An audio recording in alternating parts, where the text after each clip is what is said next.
Ruth here from FS Securities. We are an education and information firm on the Gold Coast in Queensland, Australia. And every morning I go through what happened globally around the world, the stock markets of course, and try to forecast what we may see today on our market and also the overseas markets. And that includes commodities, foreign exchange, and of course shares. And we tell you what is hot and what is not, and what you should hold and what you should fold. And by the way, if you have any particular feedback, we would love to hear from you. And by the way, there is also an invitation to share what you know and what you see with other people that you are familiar with. Well, overnight and from around the globe, we start with the Dow Jones. You can see here the Dow has gone up 0.5% to 26,156. That adds on to the 154 points it gained the day before. And you can see the last 3 days we are obviously in an uptrend. The Nasdaq, by the way, has reached an all-time high, even higher than the previous high before the coronavirus. It keeps going up thanks to all the IT companies such as Apple, Microsoft, Amazon, etc., etc. Sorry, I meant to say the Nasdaq. There is here the Nasdaq up 3 days in a row, and the S&P 500 also 3 days higher.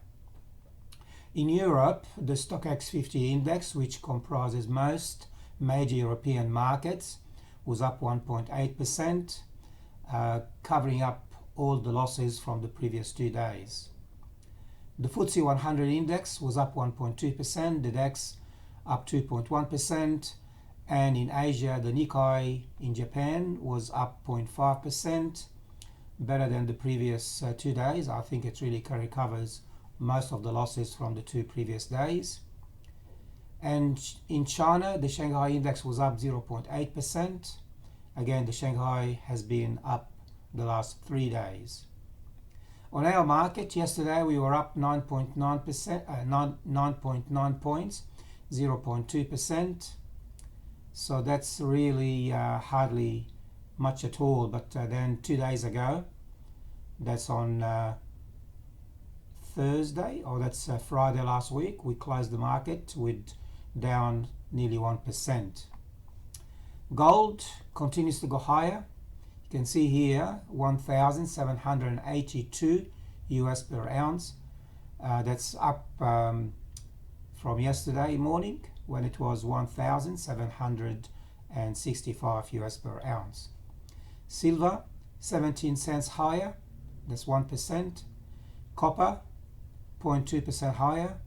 Brent oil, after 2 days of rising, it managed to drop 1.6%. But see here, we got nearly 2% here, 4% in total over the last 2 days. And then this morning, it actually took some of those gain away.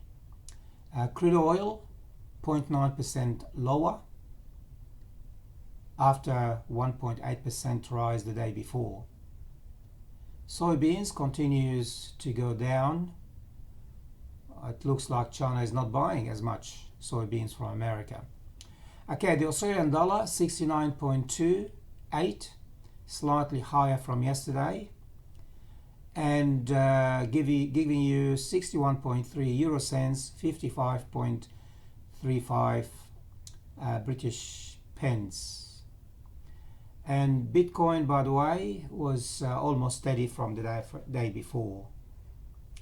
Looking at the charts, this is actually the weekly chart, and that's the daily chart. The market has been trying to break through the 200-day moving average, and after several attempts, it managed to actually bounce back off it. I'm not happy about that because I think, we want to see the candle above the 200-day moving average to give us some more confirmation about what we might likely to see between now and the election day, which is the first Tuesday in November. Well, if you look at the parabolic stop and reverse, these are the red dots. We are bearish. The stochastic neutral. The volume not as high as previously. So really I think we can say more or less the Dow is neutral. However, let's remember that the Nasdaq, the IG stocks, happen to be up, up and away. On our market, again, we are jammed between the 50-day 50% retracement from the latest recent high to the recent low, and it cannot really break through the 61.8% retracement. So I think for the next few days or few weeks, we might see that our market will continue to hover between the 50% retracement and the 61.8 Fibonacci retracement. That's actually some kind of resistance, and sometimes it can act as a support. Looking at the daily charts, again, like the American market, the parabolic stop and reverse is bearish. The stochastic neutral.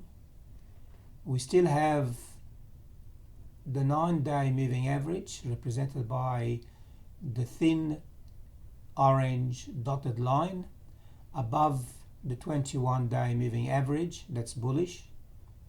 And the good thing is that all those candles, the last 6 candles, happen to close above the 21-day moving average, which is actually in the Bollinger Band. So all those candles happen to be jammed in the upper section of the Bollinger Band. Remember the Bollinger Band, you've got the 21-day moving average, and you've got 2 standard deviation up and 2 standard deviation down. And at the moment we see that the candles happen to be in the upper half. The lower band is actually moving upward, which is good, and the upper band is actually moving steady on the upside. That's really positive. Now looking at our mechanical system, where we pick up all the indicators from the monthly and the weekly for the investor, and the weekly and the daily for the aggressive and the conservative trader. And of course the weekly forecasts, they don't change more than once a week at the end of the week. However, the daily, they change every day. And you can see on Saturday morning we said we were actually neutral on the Dow, and the daily indicators are saying that we are still remaining neutral on the Dow. The Nasdaq, we started the week with bullish indicators, and as you can see here, Monday morning, Tuesday morning and Wednesday morning we continue to be bullish. On the S&P 500 we started the week with a neutral, and then on Tuesday morning we started to have a small sign on the bullish side for the very aggressive trader, and now we are a lot more bullish. We include the conservative trader and the aggressive trader on the bullish side. Gold, we are very strong on gold. We started the week with bullish for the aggressive and the very aggressive trader, and now we extend that bullish trend for the investor, the long-term investor, and the conservative trader. The investor, someone trades between months, and the conservative trader, someone who trades within weeks. And of course the very aggressive trader, they do daily trades sometimes, maybe 1 or 2 sometimes. Okay, crude oil, bullish, continue to be bullish, and we've extended the bullish from aggressive and very aggressive to the conservative trader. The Australian dollar, we turned from bearish to neutral this morning, and the euro from bearish again to neutral for the very aggressive trader, and for the British pound against the American dollar, we are bearish for the very aggressive trader. Okay, now for our market, let's see what happened here. That's the daily, and this morning what we have here, Newcrest mines we were bullish for 3 days, and that's good because we're making money on Newcrest Mines. Remember Newcrest Mine yesterday, we dropped a bit, 0.5%, but however, we were actually very strong because a day before we were up nearly 4%. So drop of 0.5% because of the general feeling in the market, that's only a small reflection, because we still have nearly 4% or 3.7% rise the week before. The day before. Now, in terms of stocks, we are bearish on ANZ, neutral on CBA, bearish on NAB, and neutral on Westpac. So it's not really a perfect time to trade the banks. Well, the bank yesterday was hardly changed. It was only 1 cent for ANZ. CBA was down 41 cents. NAB was down 11 cents. And Westpac was down 12 cents. So I wouldn't be touching the banks at the moment. So what will I do? Okay, Newcrest Mines. We actually put a paper on our website. If you go to our website and you see our picks, you know that we have put about 3 weeks ago a recommendation on Newcrest Mines. Newcrest Mines at the time was about $29, and now it's nearly close to $31, despite the drop of 17 cents yesterday. We expect Newcrest Mines to go higher, as well as all the other mid-cap gold shares. QBE bullish for a number of days, and QBE for some reason is down 4 cents 2 days ago and 1 cent yesterday. Not a great deal, nothing to worry about.